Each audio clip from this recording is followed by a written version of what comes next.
ಎಲ್ಲ ವೀಕ್ಷಕರಿಗೂ ಆತ್ಮೀಯವಾದ ಸ್ವಾಗತ.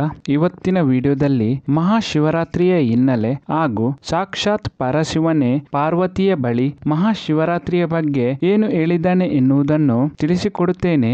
ದಯವಿಟ್ಟು ಈ ವಿಡಿಯೋವನ್ನು ಕೊನೆ ತನಕ ನೋಡಿ ಹಾಗೂ ನಿಮ್ಮ ಅನಿಸಿಕೆಗಳನ್ನು ಕಾಮೆಂಟ್ಸ್ ಮೂಲಕ ನಮಗೆ ತಿಳಿಸಿ. ಅದಕ್ಕೂ ಮುನ್ನ ನೀವಿನ್ನೂ ನಮ್ಮ ಚಾನೆಲ್ ಅನ್ನು ಸಬ್ಸ್ಕ್ರೈಬ್ ಮಾಡಿಲ್ಲ ಅಂದ್ರೆ ದಯವಿಟ್ಟು ಸಬ್ಸ್ಕ್ರೈಬ್ ಮಾಡಿ. ಮಹಾಶಿವರಾತ್ರಿ ಪರಶಿವನು ಪಾರ್ವತಿಯನ್ನು ವಿವಾಹವಾದ ದಿನವೆಂದು ಪುರಾಣಗಳು ತಿಳಿಸುತ್ತವೆ. ಈ ದಿನ ಮದುವೆಯಾಗದ ಹೆಣ್ಣು ಮಕ್ಕಳು ವ್ರತ ಮಾಡಿ ಶಿವನನ್ನು ಪ್ರಾರ್ಥಿಸಿದರೆ ಬಹಳ ಬೇಗನೆ ವಿವಾಹ ಯೋಗ ಬರುತ್ತದೆಯಂತೆ. ಅದೇ ತರಹ ಮುತ್ತೈದೆಯರು ತನ್ನ ಪತಿಯ ಶ್ರೇಯೋಭಿವೃದ್ಧಿಗಾಗಿ ಪೂಜೆ ಮಾಡಿದರೆ ಅವರ ಬೇಡಿಕೆ ಬಹಳ ಬೇಗನೆ ಈಡೇರುತ್ತದೆಯಂತೆ. ದೇವತೆಗಳು ಹಾಗೂ ಅಸುರರು ಸೇರಿ ಸಮುದ್ರ ಮಂಥನ ಮಾಡಿದಾಗ ಉದ್ಭವವಾದ ವಿಷವನ್ನು ಶಿವ ಕುಡಿದಾಗ ಪಾರ್ವತಿ ದೇವಿಯು ಇಡೀ ದಿನ ರಾತ್ರಿ ಜಾಗರಣೆ ಕುಳಿತು ಶಿವನ ಗಂಟಲನ್ನು ಗಟ್ಟಿಯಾಗಿ ಹಿಡಿದುಕೊಂಡು ವಿಷ ದೇಹದೊಳಗಡೆ ಪ್ರವೇಶ ಮಾಡದಂತೆ ತಡೆ ಹಿಡಿದ ದಿನವೆಂದು ಪುರಾಣ ತಿಳಿಸುತ್ತದೆ. ಈ ಕಾರಣಕ್ಕಾಗಿಯೇ ಭಕ್ತರು ರಾತ್ರಿ ಇಡೀ ಜಾಗರಣೆ ಕುಳಿತು ನೀಲಕಂಠನನ್ನು ಸ್ಮರಣೆ ಮಾಡುತ್ತಾರೆ. ಕೈಲಾಸವಾಸಿ ಶಿವನಿಗೆ ಅತ್ಯಂತ ಪ್ರಿಯವಾದ ದಿನ ಶಿವರಾತ್ರಿ. ಈ ದಿನ ಯಾರು ಉಪವಾಸದಿಂದಿದ್ದು ಜಾಗರಣೆ ಮಾಡಿ ಭಕ್ತಿಯಿಂದ ಪೂಜೆ ಮಾಡುತ್ತಾರೋ ಅಂಥವರಿಗೆ ತಾನು ವಿಶೇಷ ಅನುಗ್ರಹ ನೀಡುವುದಾಗಿ ಪರಶಿವನು ತನ್ನ ಪತ್ನಿ ಪಾರ್ವತಿ ದೇವಿಯಲ್ಲಿ ತಿಳಿಸಿದ್ದಾನೆಂದು ಪುರಾಣಗಳು ನಮಗೆ ತಿಳಿಸುತ್ತವೆ. ಶಿವರಾತ್ರಿಯ ದಿವಸ ಶಿವರಾತ್ರಿ ವ್ರತ ಮಾಡಿದವರಿಗೆ ಅವರ ಪಾಪಗಳು ನಾಶವಾಗಿ ಮೋಕ್ಷ ಸಿಗುತ್ತದೆಯಂತೆ. ಎಲ್ಲ ಜೀವರಾಶಿಗಳನ್ನು ಪೊರೆಯುವ ಶಿವನು ಆಡಂಬರವನ್ನು ಬಯಸುವುದಿಲ್ಲ. ಸರಳತೆ, ಪ್ರಾಮಾಣಿಕತೆ ಹಾಗೂ ನಿಷ್ಕಲ್ಮಶವಾದ ಭಕ್ತಿಗೆ ಸುಲಭವಾಗಿ ಒಲಿಯುತ್ತಾನೆ. ಇದಕ್ಕೆ ಪೂರಕವೆನ್ನುವಂತೆ ಪುರಾಣದಲ್ಲೂ ಒಂದು ಕಥೆಯಿದೆ. ಜಂಬೂ ದ್ವೀಪದ ರಾಜನಾದ ಚಿತ್ರಭಾನು ಪ್ರತಿ ಶಿವರಾತ್ರಿಯ ದಿನ ಉಪವಾಸ ಜಾಗರಣೆ ಮಾಡುತ್ತಿರುತ್ತಾನೆ. ಒಂದು ಬಾರಿ ರಾಜನನ್ನು ಭೇಟಿಯಾಗಲು ಬಂದ ಅಷ್ಟವಕ್ರ ಮುನಿ ಚಿತ್ರಭಾನುವನ್ನು ಈ ರೀತಿಯಾಗಿ ಕೇಳುತ್ತಾನೆ.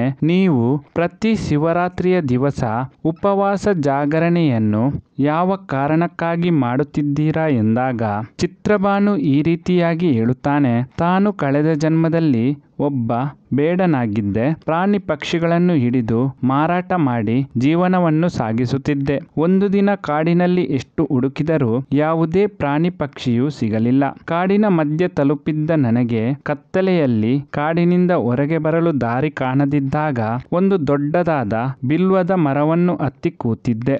ಹಸಿದಿರುವ ಹೆಂಡತಿ ಮಕ್ಕಳ ನೆನಪು ಕೂಡ ನನ್ನನ್ನು ಕಾಡುತ್ತಿತ್ತು.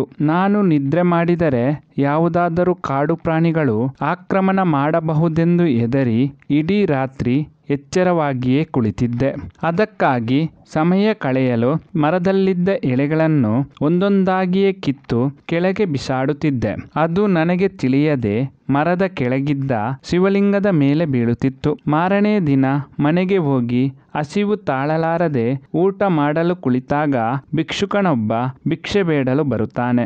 ಆಗ ಆ ಭಿಕ್ಷುಕನಿಗೆ ಭಿಕ್ಷೆ ನೀಡಿ ತಾನು ಊಟ ಮಾಡುತ್ತಾನೆ. ಇದಾಗಿ ಕೆಲ ವರ್ಷಗಳ ನಂತರ ಆ ಬೇಡ ಮರಣ ಹೊಂದುತ್ತಾನೆ. ಆಶ್ಚರ್ಯವೆಂಬಂತೆ ಆ ಬೇಡನನ್ನು ಯಮ ಕಿಂಕರರು ಸ್ವರ್ಗಕ್ಕೆ ಕರೆದುಕೊಂಡು ಹೋಗುತ್ತಾರೆ. ತಾನು ಪ್ರತಿದಿನ ಪ್ರಾಣಿ ಹಿಂಸೆ ಮಾಡುತ್ತಿದ್ದು ಒಂದು ದಿನವೂ ಶಿವನ ಆರಾಧನೆಯನ್ನು ಮಾಡಿಲ್ಲ. ಆದರೂ ತನ್ನನ್ನು ಸ್ವರ್ಗಕ್ಕೆ ಯಾಕೆ ಕರೆದುಕೊಂಡು ಹೋಗುತ್ತಿದ್ದೀರಾ ಎಂದು ಕಿಂಕರರಲ್ಲಿ ಕೇಳಿದಾಗ ಅವರು ಹೇಳುತ್ತಾರೆ, ನೀನು ಆ ದಿನ ರಾತ್ರಿ ಕಾಡಿನಲ್ಲಿ ಸಿಕ್ಕಿಕೊಂಡ ದಿವಸ ಶಿವರಾತ್ರಿಯಾಗಿತ್ತು. ಆ ದಿನ ಪೂರ್ತಿ ನೀನು ಉಪವಾಸದಿಂದಿದ್ದು ನೀನು ಹತ್ತಿ ಕುಳಿತಿದ್ದ ಮರ ಬಿಲ್ವ ಪತ್ರದ ಮರವಾಗಿದ್ದು ನೀನು ಕಿತ್ತು ಬಿಸಾಡುತ್ತಿದ್ದ ಬಿಲ್ವದ ಎಳೆಗಳು ಮರದ ಕೆಳಗಡೆ ಇದ್ದ ಶಿವಲಿಂಗದ ಮೇಲೆ ಅರ್ಪಿತವಾಗುತ್ತಿದ್ದವು. ಅಷ್ಟೇ ಅಲ್ಲದೆ ನೀನು ಉಪವಾಸ ಬಿಡುವ ಸಮಯದಲ್ಲಿ ಭಿಕ್ಷೆ ನೀಡಿ ನಿನಗೆ ತಿಳಿಯದಂತೆ ಶಿವರಾತ್ರಿ ವ್ರತವನ್ನು ಪೂರ್ಣಗೊಳಿಸಿದ್ದ ಕಾರಣಕ್ಕಾಗಿ ಸ್ವರ್ಗಕ್ಕೆ ಕರೆದುಕೊಂಡು ಹೋಗುತ್ತಿದ್ದೇವೆ. ಅಷ್ಟೇ ಅಲ್ಲದೆ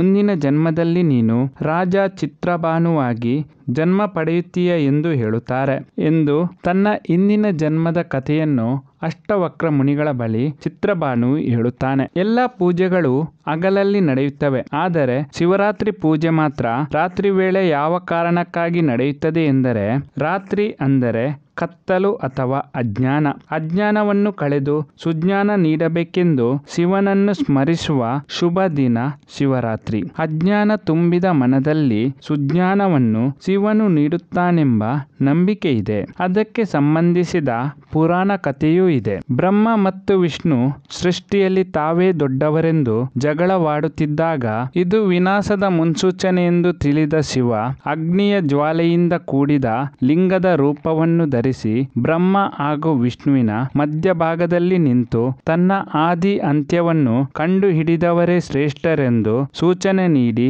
ಅವರ ತರ್ಕಕ್ಕೆ ಒಂದು ಪರಿಹಾರವನ್ನು ನೀಡುತ್ತಾನೆ. ಬ್ರಹ್ಮ ಅಂಶದ ರೂಪ ತಾಳಿ ಆಕಾಶದ ಕಡೆಗೆ ಹೋಗುತ್ತಾನೆ. ವಿಷ್ಣು ವರಹದ ರೂಪ ತಾಳಿ ಪಾತಾಳಕ್ಕೆ ಸಾಗುತ್ತಾನೆ. ಆಕಾಶದ ಕಡೆಗೆ ಹೊರಟ ಬ್ರಹ್ಮನಿಗೆ ದಾರಿ ಮಧ್ಯದಲ್ಲಿ ಕೇದಗೆ ಹೂವೊಂದು ಸಿಗುತ್ತದೆ. ಆಗ ನೀನು ಎಲ್ಲಿಂದ ಬರುತ್ತಿರುವುದಾಗಿ ಬ್ರಹ್ಮ ಕೇಳಿದಾಗ ತಾನು ಶಿವಲಿಂಗದ ತುದಿಯಿಂದ ಬಿದ್ದಿರುವುದಾಗಿ ಕೇದಗೆ ಹೂವು ಹೇಳಿದಾಗ ಆ ಕೇದಗೆ ಹೂವನ್ನು ಹಿಡಿದುಕೊಂಡು ಬಂದು ಶಿವನಲ್ಲಿ ತಾನು ಶಿವಲಿಂಗದ ತುದಿಯಿಂದ ತಂದಿರುವುದಾಗಿ ಬ್ರಹ್ಮದೇವನು ಸುಳ್ಳು ಹೇಳುತ್ತಾನೆ. ಬ್ರಹ್ಮನ ಮೋಸವನ್ನು ತಿಳಿದು ಕೋಪಗೊಂಡ ಶಿವನು ಈ ರೀತಿಯಾಗಿ ಶಾಪ ನೀಡುತ್ತಾನೆ. ಇನ್ನು ಮುಂದಕ್ಕೆ ಬ್ರಹ್ಮನನ್ನು ಯಾರು ಕೂಡ ಪೂಜೆ ಮಾಡಬಾರದೆಂದು ಹಾಗೂ ಬ್ರಹ್ಮನನ್ನು ಬೆಂಬಲಿಸಿದ ಕೇದಗೆ ಹೂವನ್ನು ಯಾರು ಕೂಡ ಪೂಜೆಗೆ ಬಳಸಬಾರದೆಂದು ಶಾಪ ನೀಡುತ್ತಾನೆ. ಇನ್ನು ಭಗೀರಥನ ತಪಸ್ಸಿಗೆ ಮೆಚ್ಚಿ ಧರೆಗಿಳಿದು ಬಂದ ಗಂಗೆಯನ್ನು ಶಿವ ಜಡೆಯಲ್ಲಿ ಬಂಧಿಸಿರುವ ದಿನ ಶಿವರಾತ್ರಿ ಎಂದು ಹೇಳುತ್ತಾರೆ. ಶಿವರಾತ್ರಿಯ ಶುಭ ದಿನದಂದು ಎಲ್ಲ ಭಕ್ತರ ಬೇಡಿಕೆಗಳನ್ನು ಈಡೇರಿಸಿ ಆ ಪರಶಿವನು ಎಲ್ಲರಿಗೂ ಆರೋಗ್ಯ ಸಂಪತ್ತನ್ನು ನೀಡಲಿ ಎಂದು ಆಶಿಸುತ್ತಾ ಈ ವಿಡಿಯೋವನ್ನು ಮುಗಿಸುತ್ತಿದ್ದೇನೆ. ಈ ಮಾಹಿತಿ ಇಷ್ಟವಾದಲ್ಲಿ ದಯವಿಟ್ಟು ಈ ವಿಡಿಯೋವನ್ನು ಲೈಕ್ ಮಾಡಿ. ಇನ್ನಷ್ಟು ಹೊಸ ಮಾಹಿತಿಗಳನ್ನು ಮುಂದಿನ ವಿಡಿಯೋದಲ್ಲಿ ನಾನು ನಿಮಗೆ ತಿಳಿಸಿಕೊಡುತ್ತೇನೆ. ಎಲ್ಲ ವೀಕ್ಷಕರಿಗೂ ಧನ್ಯವಾದಗಳು.